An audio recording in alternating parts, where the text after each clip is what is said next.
Ven y certifiquemos juntos los altos estándares de los productos Pacomela.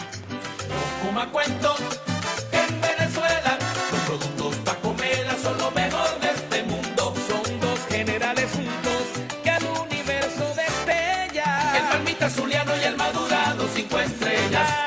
Somos los pioneros sin discusión. Pacomela no tiene comparación. Ay, Pacomela no tiene comparación. Somos los pioneros sin discusión. Somos los pioneros sin discusión. Pacomela no tiene comparación. Nuestros quesos están en la calle, los demás a llorar al valle, te digo yo. No coma cuento, coma Pacomela. Claro, por Dios. Bien, 7:42 de la mañana, seguimos con más de Zulia en Caliente, luego de esta pausa comercial y seguimos leyendo más información y en esta oportunidad, bueno, vamos a citar una que es publicada a través del portal Crónica 1 y dice: el Tribunal Supremo de Justicia rechazó revisar el proceso contra la presunta red de corrupción que lidera el primo de Rafael Ramírez, el exministro de Petróleo y presidente de PDVSA. La Sala Constitucional, la Sala de Casación Penal del Tribunal Supremo de Justicia no vio irregularidades que ameritan su intervención, pese a que los involucrados tienen más de 5 años detenidos y su juicio todavía no ha iniciado. Las reformas legales aprobadas por el chavismo o el madurismo para evitar los abusos con las detenciones preventivas y combatir el retraso procesal han quedado en letra muerta, y esto es bueno, y esto es buena parte gracias a que el Tribunal Supremo de Justicia al menos no inicia modificaciones o su intervención con respecto a algunos procesos que han sido solicitados para que sean modificados, que comiencen o se haga un proceso de revisión.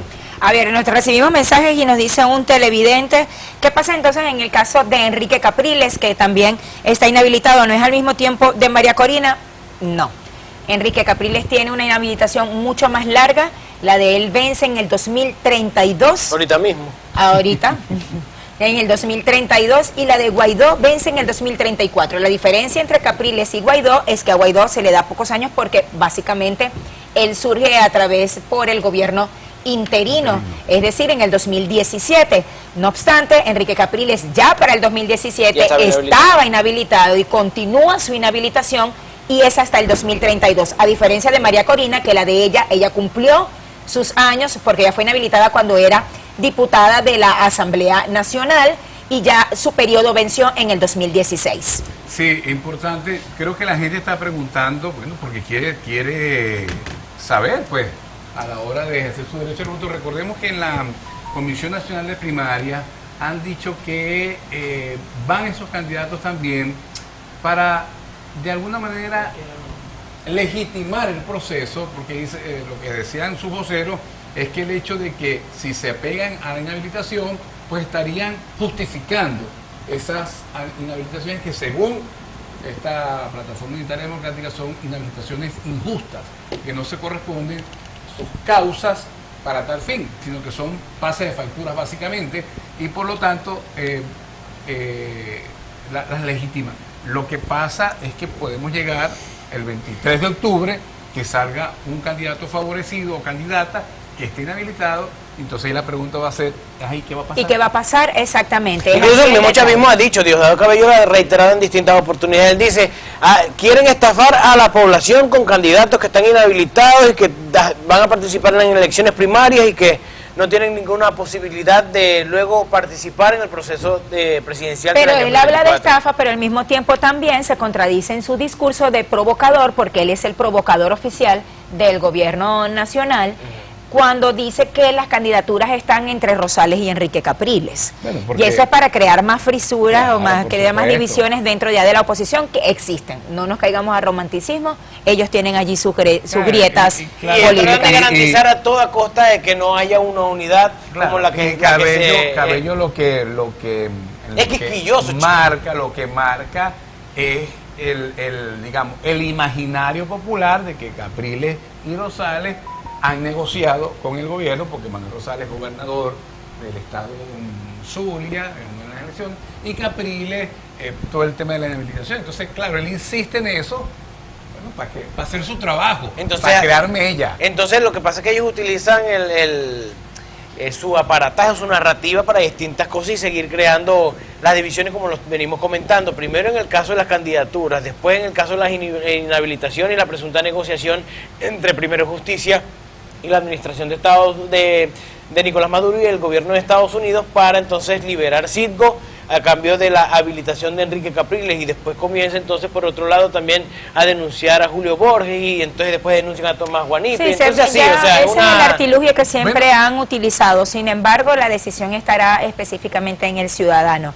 Aquí ningún proceso, ninguno, pero es que absolutamente ninguno, crea usted, crea o no en el CNE, ningún proceso aquí se lleva a cabo sin la participación ciudadana. La validación justamente de todos esos procesos lo da la participación de la ciudadanía. Claro. Al mismo tiempo, mañana estaremos, la región zuliana continúa recibiendo a los precandidatos de la oposición primaria, porque mañana se tiene previsto que Delsa Solórzano aquí en la entidad zuliana tendrá una rueda de prensa en un reconocido club de gremios de nuestra ciudad, y allí se está convocando ya a la prensa para tener entonces un encuentro con ella. Ella sería la quinta candidata, ¿cierto? Ya Carlos Prosperi estuvo aquí. Sería la sexta. A ver, saquemos cuenta. Carlos Prosperi ya estuvo aquí en varias oportunidades. Enrique Capriles también ha venido. Superlano, que estuvo con nosotros el viernes pasado. Benjamín. También el conde Benjamín Ranceo. Como candidato no ha venido. Sí, claro, vino. Estuvo en la curva de Molina en una actividad. En Pulgas también estuvo. Inclusive eso fue antes de no, ya estaba formalizada. Ya estaba su candidatura. Lo que pasa es que tuvo muy poco impacto en lo mediático. Además que no hubo convocatoria de medios ni nada. Sí. Y la otra persona que también nos visitó fue César Pérez Vivas. En efecto, ella sería la sexta candidata que visita la región zuliana justamente cuando están en campaña para escoger entonces al candidato único de la oposición, que estas elecciones, por los vientos que soplan, seguirá siendo hasta el 22 de octubre, aunque se extendió el periodo de postulaciones para lo que sería el 23 de junio, y el debate con los estudiantes de la UCAP está previsto para el 6. Hasta ahora ese es el calendario. No lo han ratificado, no lo han pospuesto, el del 6 de junio. Todavía no han dicho nada. Sigue siendo esa la fecha que se maneja como debate, que sería bastante interesante, y yo siempre he sido muy proclive de los debates. Incluso me gusta ver los debates de candidatos de otros países cuando se estila realmente en Estados Unidos, se hace en Argentina, se hace también en España, se hace en Brasil, y en Colombia también se efectuó, y esos debates permiten conocer no solamente de primera mano lo que es la propuesta, sino que se da justamente el cruce de ideas directas, es enfrentar allí de una manera, digamos, diplomática, no es que y con respeto. Y con respeto, pero es una confrontación que se da de altura entre los candidatos que se ven cara a cara para poder entonces decir por qué ellos tienen que ser los electos. Y sobre todo la propuesta, el proyecto, o sea, el proyecto de país, la propuesta, porque yo creo que lo que tú decías hace rato cuando estábamos en el programa de votar por emoción, yo creo que la emoción es muy importante para votar, pero esa es una emoción racional, ¿verdad? Exacto. Y eso es el problema histórico de Venezuela. A ver, los candidatos que traen en la bola, cuando un pitcher se pasa, un pitcher nuevo, lo llevan al montículo, ¿qué trae? O sea, se me cayó por acá un envase.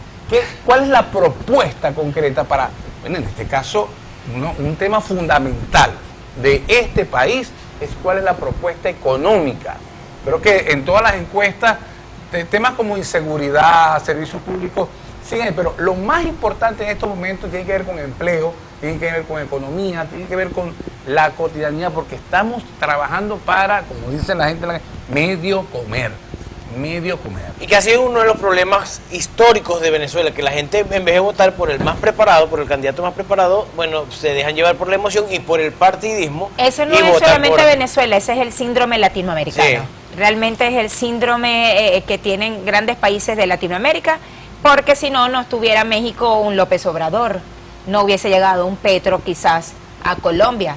El latinoamericano siempre, el latino siempre ha votado más por la emoción, por el que le da feeling, por el que le da química, por el que le cae chévere, por el que se ve simpático, porque es agradable. Por el que quiere vender más y no vende nada. O porque en los últimos años la práctica también ha cambiado. El que reparte más en campaña es el populista. Ese es lo que ha marcado el proceso de elecciones y de votación del ciudadano. No hay madurez ciudadana para elegir a un candidato, y estos debates deberían justamente formalizarse para eso. No hay una política en nuestro país que dé un debate. Sería interesante ver un debate de candidatos presidenciales. El último debate de este país entre políticos fue justamente en la oposición. Solo en la oposición. Cuando hubo ese debate, sí. Creo que fue en el diario Panorama. De candidatos, no, y estaba Hay Pablo un Pérez, debate. estaba Pablo Pérez, estaba Leopoldo López, estaba María Corina Machado, eran Pero y en Enrique la primaria Capriles, también, y Enrique sí, ellos. Capriles. Pero es importante lo que dice Edwin, el diario Panorama, cuando, Que ya tampoco cuando está. fue el diario Panorama, logró reunir a Manuel Rosales. Sí, a los 4 candidatos. Cuando eran candidatos Ajá. presidenciales. No fue televisivo, pero al menos estuvieron. Y se saludaron y todo. No, y los entrevistaron, y Señor. conversaron. Eso lo hizo el diario, repito, cuando el diario Panorama Era el diario medio Panorama. de comunicación, el diario que marcaba la agenda. El centenario del Zulia. mediática del occidente del país, ni siquiera del Zulia, del occidente del país. 7:53 de la mañana, nosotros continuamos en Zulia en Caliente, ya nos quedan pocos minutos para entonces despedir el programa del día de hoy. Recuerde 0412-164-3022, y recibo un mensaje aquí en torno a la situación que se está viviendo en el municipio Mara con la explotación del carbón. Dicen que los residuos caen en las residencias. Las personas cuando barren sus viviendas, lo que justamente están barriendo no es precisamente el polvo, sino el carbón que está cayendo en ese. Además, si está cayendo el carbón, que son micropartículas que vienen de las minas, me imagino que eso lo aspirarán. Lo aspirarán y puede haber un problema de salud pública, exactamente. Nos vamos. Nos vamos. Nos dicen que sí. 7:53 de la mañana, señores, muchísimas gracias por permitirnos una edición más de Zulia en Caliente en compañía de usted, que nos permite entrar en su hogar y nos permite mantenerlos informados. Gracias por preferirnos. Recuerden que hoy es un día para hacerlo mejor o simplemente diferente. Bueno, a esta hora nos despedimos, invitándolos a que nos sintonicen el día de mañana. A que nos sintonicen el día de mañana por el canal 11 del Zulia. Si llueve, báñense en la lluvia, que eso es sabroso. No, con mucho cuidado. Con mucho cuidado, claro. Mucho cuidado. Nos vemos mañana, mañana viernes, con más información y en buena compañía con Rogelio Suárez y Madeline Palmar, y por supuesto con nuestros compañeros Eduardo Colina y Gerardo Torres desde la calle. Será hasta mañana. Muchísimas gracias por su atención, muy amable. Esto es Zulia en Caliente, de lunes a viernes de 6 a 8 de la mañana. Feliz día y recuerde, así lo somos. Y en el camino andamos. Hasta tarde.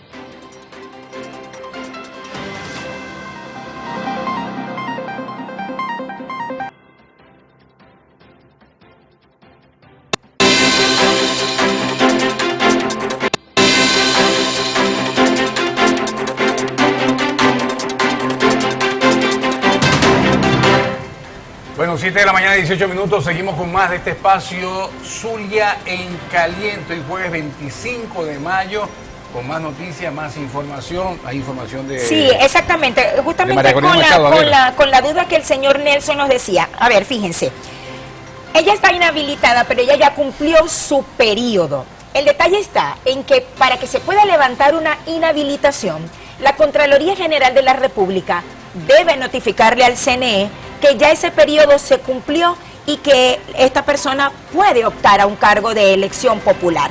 Trámite burocrático. Es lo que está pasando justamente en el caso de María Corina Machado. La información pública disponible es que la inhabilitación de María Corina Machado venció el 31 de julio del 2016. Es decir, que la Contraloría General de la República tiene un retraso de casi 7 años.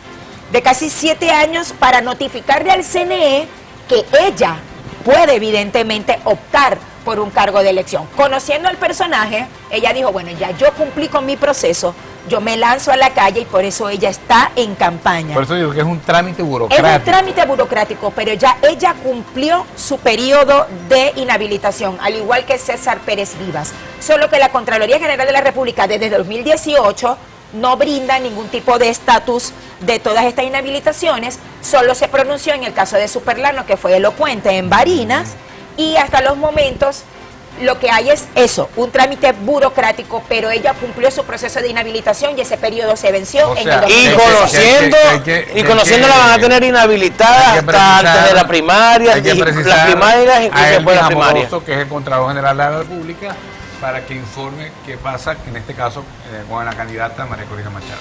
Así es, A ver. 7:20 de la Bueno, mañana. Informan por acá que está cayendo, voy a leerlo textualmente, dice palo de agua en Delicias Norte. Esto lo enviaron a las 7:16 de esta mañana. Fíjate esta nota que publica Efecto Cocuyo en materia económica y dice que el uso de cajeros automáticos en Venezuela aumentó un 63% durante el año pasado. Encontrar un dispositivo que esté operativo y dispense efectivo es cada vez más difícil en Venezuela porque apenas hay 4.603 en todo el país, pero eso no impidió que los clientes aumentaran el uso de los cajeros automáticos en el año más reciente. Las estadísticas publicadas por el Banco Central de Venezuela mostraron que el uso de los cajeros automáticos creció en 63,14% entre enero y diciembre del 2022. En concreto, se pasó de 1.525.282 a 2.488.392 operaciones en estos dispositivos en el primer y último mes del año pasado. Bueno, ya son las 7:21 de esta mañana, nos indica nuestro compañero productor Edilfredo Bueno que tenemos en línea nuestra invitada de esta hora vía streaming, vía internet. Se trata de Patricia Valenzuela, y es internista, es infectóloga, es vicepresidenta de la Sociedad Venezolana de Infectología. Buen día, doctora, ¿cómo está? Hola, buenos días, mucho gusto, gracias No- por la no invitación. tenemos retorno. Saludos a todos ustedes, al No se equipo de producción, de las personas que nos ven en estos momentos. Gracias. Doctora, muchísimas gracias por aceptar la invitación de conectarse temprano para poder hablar un poco sobre el estatus en torno a la alerta. ¿Existe realmente una alerta epidemiológica en Venezuela en torno a enfermedades que ya se tenían controladas en tiempos anteriores y que ahora vemos que hay unos rebrotes significativos? Hablamos específicamente de la difteria. ¿Qué nos pudiese comentar en torno a esto y qué zonas del territorio nacional están registrando quizás los mayores casos?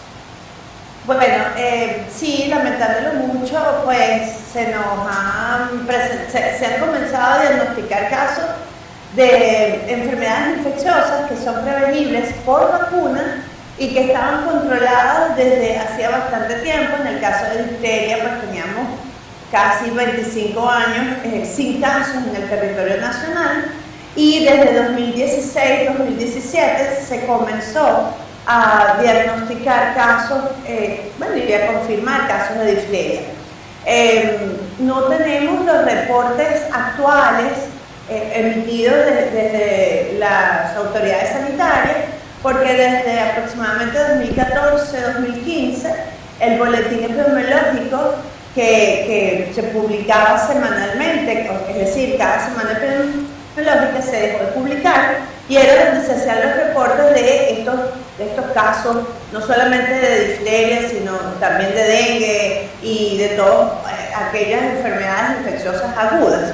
En el 2016 hubo, por reporte de la Organización Panamericana de la Salud, 31 casos de difteria confirmados en Venezuela, y en el 2017 786 casos confirmados en Venezuela. O sea, De el ahí en doble. adelante, disculpa, no tenemos más reportes. Solamente de un año en adelante fue el doble, doctora.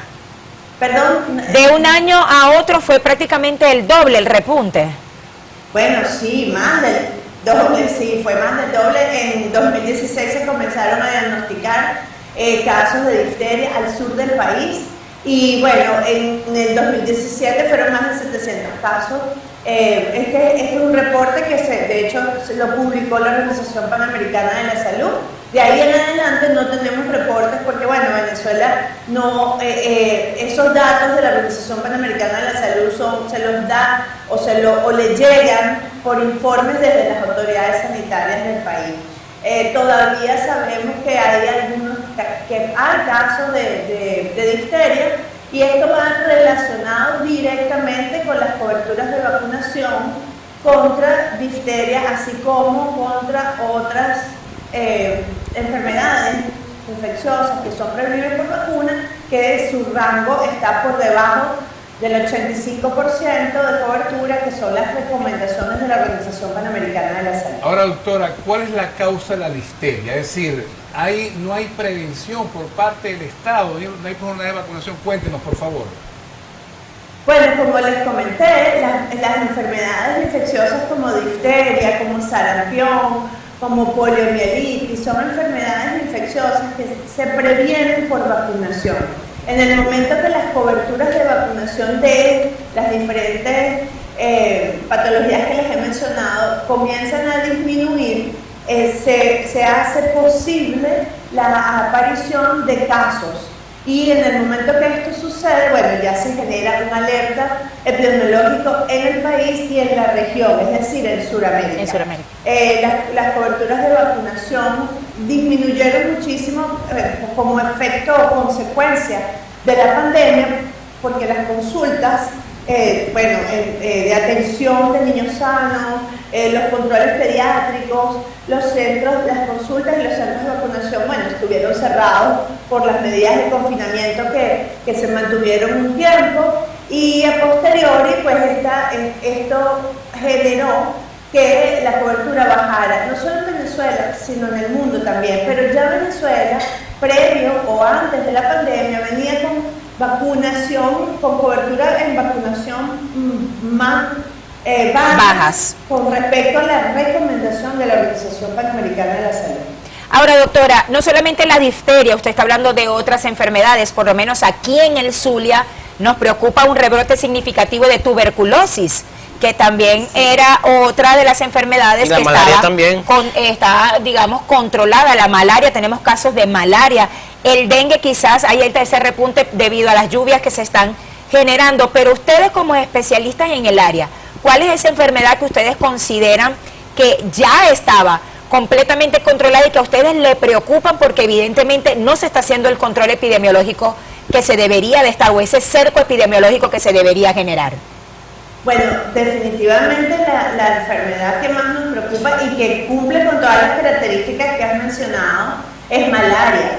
Malaria durante mucho tiempo y después de la gran labor del doctor Gabaldón se controló en el país y fuimos ejemplo de control vectorial, porque malaria se transmite a través de la picadura de un mosquito que es el anófeles. Entonces, a través de los programas y las campañas de control vectorial y de educar a los ciudadanos con respecto a la prevención de estas picaduras de mosquitos, pues se logró, y de diagnóstico temprano y tratamiento temprano, se logró controlar la malaria durante muchísimos años. Esto ya no es así. De hecho, hemos tenido un repunte de casos importante desde 2018. La labor de la Organización Panamericana de la Salud y de otras agencias internacionales apoyando para controlar esto ha permitido que paulatinamente se logre un descenso en el número de casos. Sin embargo, en Sudamérica, Venezuela sigue siendo uno de los países con mayor número de casos de malaria confirmados. Ahora, y por doctora, otra parte, tuberculosis sí, efectivamente también nos preocupa.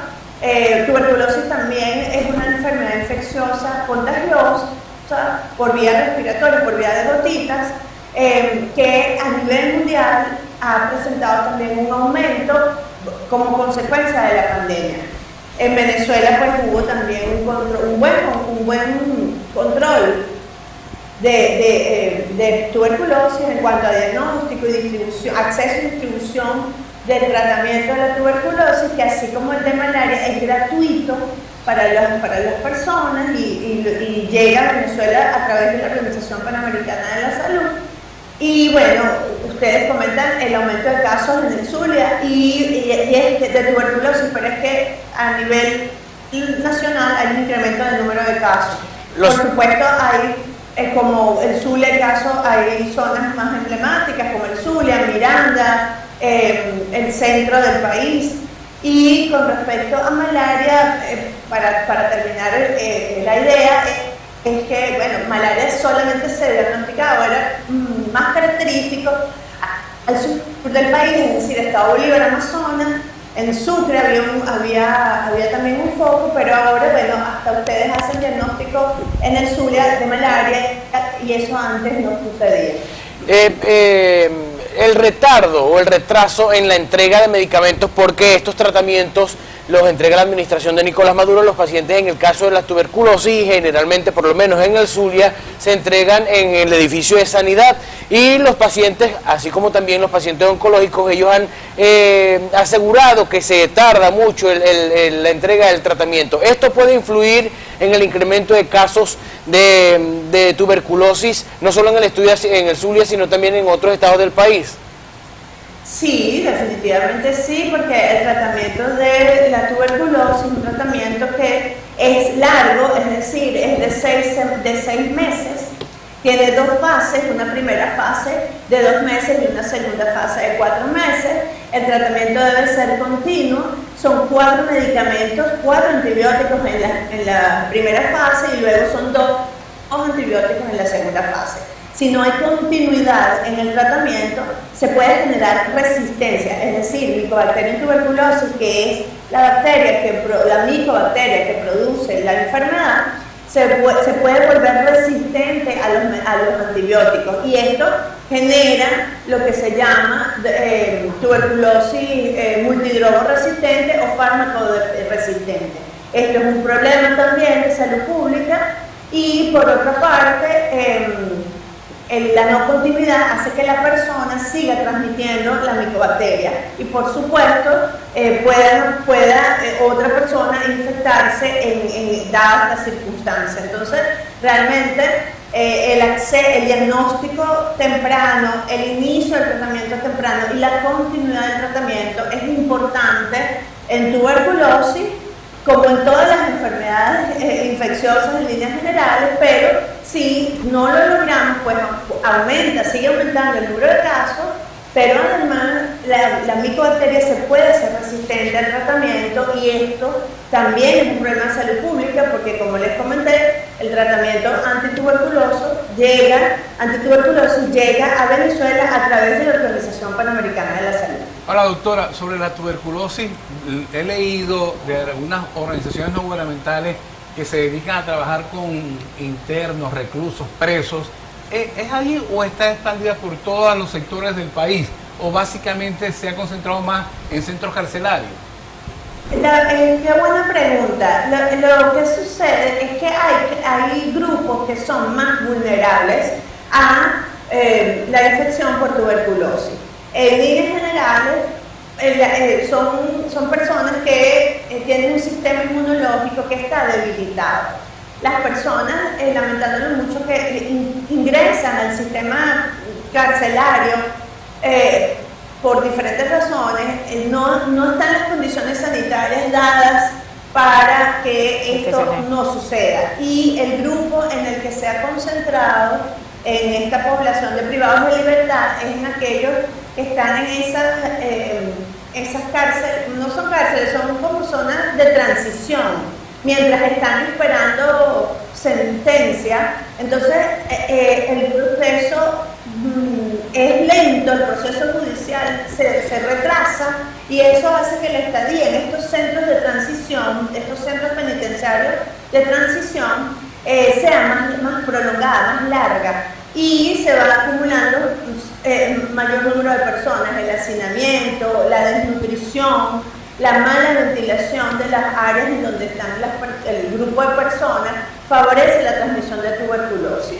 Ahora, doctora, para finalizar ya, ¿cuáles serían esas recomendaciones, sobre todo en el área de previsiones, tomando en cuenta que tras la pandemia del COVID-19 ha salido toda una movida antivacunas que ya no van en contra solo de la vacuna contra el COVID-19, sino contra todo sistema de vacunas. ¿Cuáles serían entonces las recomendaciones de ustedes como especialistas ante toda esta circunstancia?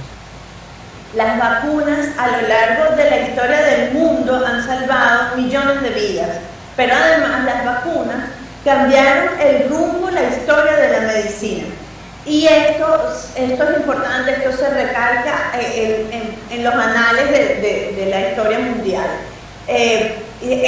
Las vacunas de los niños, de los adolescentes, con las que estamos familiarizados desde toda la vida, son vacunas seguras y son vacunas efectivas. Las enfermedades como difteria llegaron a controlarse en Venezuela porque se vacunaba a los niños con todas sus dosis, sin excepción. Y eso es importante, eso es lo que te permite romper la cadena epidemiológica de las enfermedades infecciosas como difteria, sarampión. El llamado de la Sociedad Venezolana de Infectología es a que revisen las tarjetas de vacunación de sus hijos, de sus nietos, de sus ahijados, de sus primitos, de sus sobrinos y pongan al día las vacunas como la pentavalente, poliomielitis, trivalente viral. Todas las vacunas de los niños tienen que estar al día. El grupo familiar tiene que revisar su estatus de vacunación para ponerse al día, porque estas son enfermedades infecciosas que pueden causar la muerte y que además, si no se llega a esta condición, a este momento fatídico, pueden dejar secuelas importantes en los niños y en los adolescentes. Entonces, el llamado es a ponerse al día con la vacunación. Son vacunas que han sido estudiadas de toda la vida y que aún con este tiempo de uso de estas vacunas se sigue una vigilancia mundial a través de la Organización Mundial de la Salud, valga la redundancia, sobre la efectividad y la farmacovigilancia y los efectos adversos que se puedan presentar. Doctora Valenzuela, muy amable, muchísimas gracias a usted por atender la llamada. Feliz día.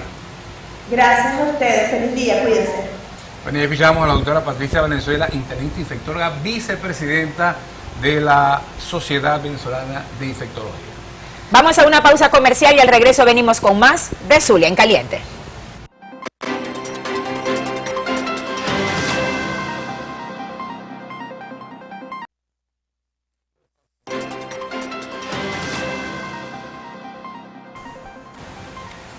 Siete y 3 minutos de la mañana arranca nuestra segunda hora de Zulia en Caliente. Gracias por estar allí acompañándonos. Recuerde que también puede vernos a través de la www.canal11delzulia.com. El número telefónico para que pueda interactuar con nosotros aquí en el estudio ya aparece en pantalla para que puedas entonces enviar su mensaje de texto. Edwin. Bueno, y hablando de mensaje de texto, vamos a leer uno que nos envían desde la ciudad de Cabimas. Dice: el racionamiento en Cabimas es impredecible, no se sabe ni el día ni la hora, la señal. Son 2 bajones previos. Anoche se fue de 8 a 12 de la madrugada, de 8 de la noche a 12 de la madrugada. Bueno, 7:04 minutos, buenísimos días. A esta hora seguimos con más de este espacio Zulia en Caliente. Y la labor de la Iglesia Católica en Maracaibo continúa dando frutos en beneficio sobre todo de los más vulnerables, de la población infantil, con la inauguración de un nuevo comedor escolar, en esta ocasión en la Escuela Arquidiocesana Padre Ángel Rodríguez del Palacio. Eso está ubicado en el sector El Níspero, zona noroeste de Maracaibo. La apertura de este nuevo centro se realizó este miércoles con la presencia de Monseñor José Luis Azuaje, arzobispo de Maracaibo, quien realizó la bendición de los espacios. Vamos a escuchar parte y a ver parte de este evento. Adelante.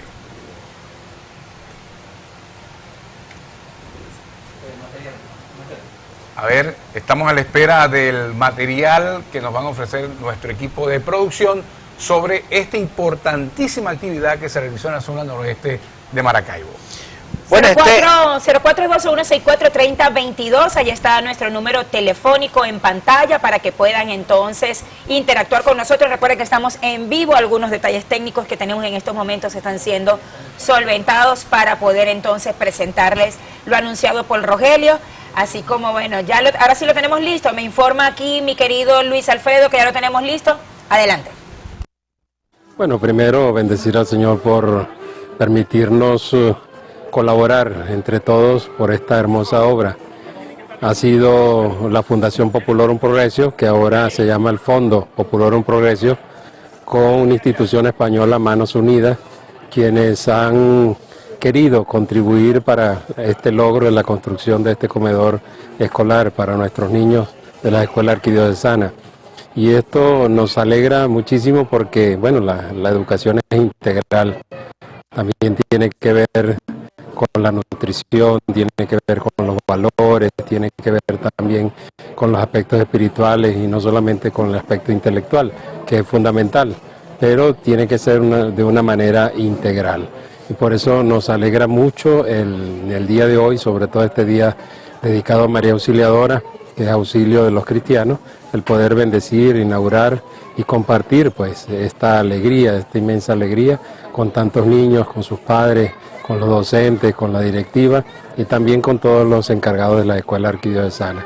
Que el Señor siga bendiciendo y ojalá podamos tener muchas otras obras como esta en nuestra querida arquidiócesis. Bueno, lo que podría decir hacia el futuro, ¿no? Digamos, el número lo pueden decir los encargados de toda la Escuela Arquidiocesana. Hacia el futuro queremos que toda la Escuela Arquidiocesana tenga su comedor y vamos a trabajar por ello.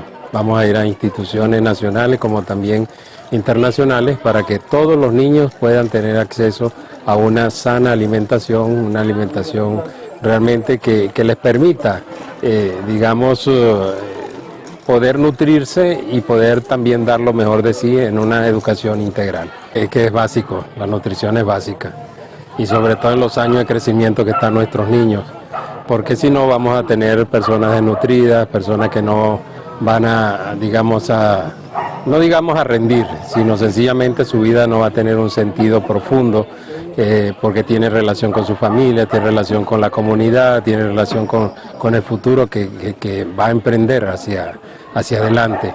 Y esto nos da a nosotros pie, vuelvo y repito, de seguir trabajando en función de que toda nuestra escuela arquidiocesana tengan sus comedores escolares.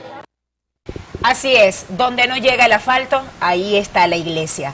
Y ese es justamente el lema que lleva por delante lo que son las escuelas arquidiocesanas, una labor inconmensurable, una labor que se pierde de vista, que mucha gente desconoce, pero que como ellos no trabajan para el reconocimiento, sino precisamente para el bienestar de esos niños que atienden, ahí está la referencia de un comedor para un sector que miren bastante lejos, bien lejos de nuestra ciudad, pero fíjense todos los niños que se van a beneficiar para poder entonces, con hambre no puede haber educación. Eso era lo que te iba a decir. Con hambre no puede haber educación y eso hace que evidentemente pueda disminuir la deserción escolar y garantizar de que esos niños puedan entonces continuar su labor educativa, manteniendo también la alimentación por parte de este comedor. Lo cierto es que la misericordia de Dios es inmensa y la iglesia lo manifiesta, lo demuestra a través de sus obras. Este nuevo comedor que se inaugura, bueno, atiende,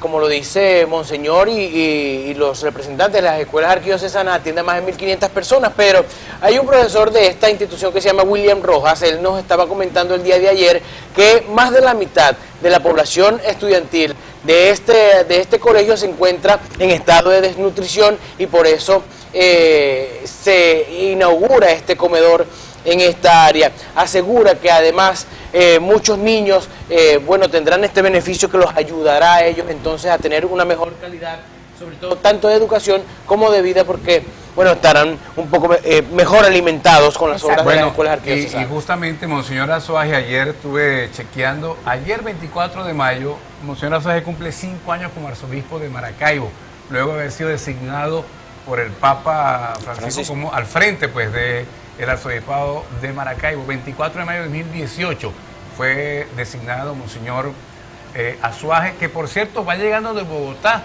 de la asamblea de la CELAN, la Conferencia Episcopal Latinoamericana, donde resultó electo como primer vicepresidente de la conferencia que reúne, que agrupa todas las conferencias de América Latina y el Caribe. 7:10 de la mañana, continuamos revisando informaciones que a esta hora también nos presenta el portal lapatilla.com, y hablamos también de otro derecho humano como es el acceso a la información. IPIS registró 40 casos de bloqueo a medios digitales en Venezuela durante el 2022. El Instituto de Prensa y Sociedad también reveló que en estos 40 bloqueos totales o parciales a medios de comunicación digitales en el 2022, según los datos de esta ONG, estaría también impreso lo que es la censura.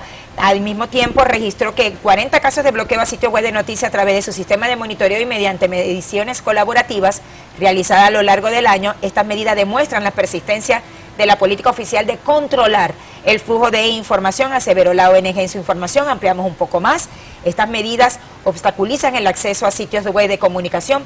Prosigue el estudio que se emplea contra medios nacionales e incluso internacionales, así como otras plataformas en línea de organizaciones independientes o ONG que defienden los derechos humanos. Según el estudio, se registraron 59 violaciones a derechos digitales durante 2022, que incluye además de los bloqueos, 8 cierres y suspensiones arbitrarias de cuentas en redes sociales y 4 ataques al sistema o la red.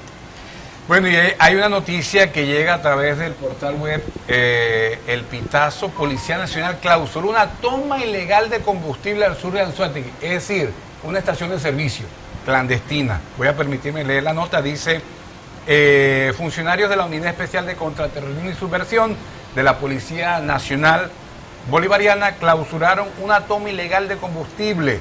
Según lo reseñado por el diario regional Primicias 1, los uniformados hallaron la toma clandestina a la altura del caserío San Antonio de Guanipa, esto mediante labores de patrullaje. En la inspección encontraron un tubo de 1 pulgada de diámetro y 120 metros de largo aproximadamente. Ahí recibían el combustible y luego lo llevaban para comercializarlo. La nota es mucho más extensa, da más detalles sobre esta estación de servicio clandestina, prácticamente 120 de largo, una tubería y 1 pulgada de diámetro. Tenían la gasolina de papaya, sacada directamente de allí, de esa zona del sur del estado de Anzoátegui. Bueno, y hace rato Madeline estaba hablando sobre las tensiones que hay en la oposición, pero es que no solamente las riñas, políticamente hablando, se presentan en la oposición, también dentro del lado de lo que se denomina la izquierda, y es que Diosdado Cabello ha emitido señalamientos en contra del Partido Comunista de Venezuela. Él asegura que los comunistas se han dejado contaminar por el discurso de Estados Unidos en el tema de las sanciones. O sea, yo de esta situación o esta discordia entre el PSV y el Partido Comunista de Venezuela no es nueva. Viene registrándose desde hace varios meses por el tema de candidaturas, etcétera, etcétera, pero lo cierto es que desde el PSV siguen atacando al Partido Comunista, que durante muchos años, bueno, incluso ellos ayudaron a que llegara al poder Hugo Chávez en el 98. Hoy están distanciados. Sí. Están distanciados. Lo que dijo Figuera es que les montaron un PC paralelo y van a hacer unas elecciones, lo que ellos califican como ilegal, que no se trata del Partido Comunista de Venezuela. Bueno, pero va a pasar prácticamente lo mismo que hicieron con otros partidos políticos, que le dieron la sigla a otro grupo y están legalmente. El caso de Acción Democrática, hay 2 Acción Democráticas en estos momentos. Una de Bernabé Gutiérrez y otra de Ramos Ayú. Uno de los mensajes de texto que nos llega nos dice: buenos días, soy Nelson Parra, María Corina puede participar estando inhabilitada. Tenemos entendido que sobre ella no pesa inhabilitación alguna. Sobre ella no pesa inhabilitación alguna, por lo menos desde la parte judicial. Quien sí está inhabilitado es Enrique Capriles Radonsky, otra figura, aunque no está participando durante ese listado de inhabilitaciones. Freddy Superlano también está inhabilitado. Está inhabilitado porque él fue el candidato para la gobernación de Barinas, ganó, y lo sacaron del juego. Ganó en Barinas, y cuando cuando iba para su proceso de juramentación, pues lo inhabilitaron. Sobre él pesa una inhabilitación. Sobre María Corina, tenemos entendido hasta los momentos no, incluso ella también aclaró esa duda, y sabemos que César Pérez Vivas estaba inhabilitado, pero ya cumplió en los años, su periodo, o digamos los años de inhabilitación que recaían sobre él.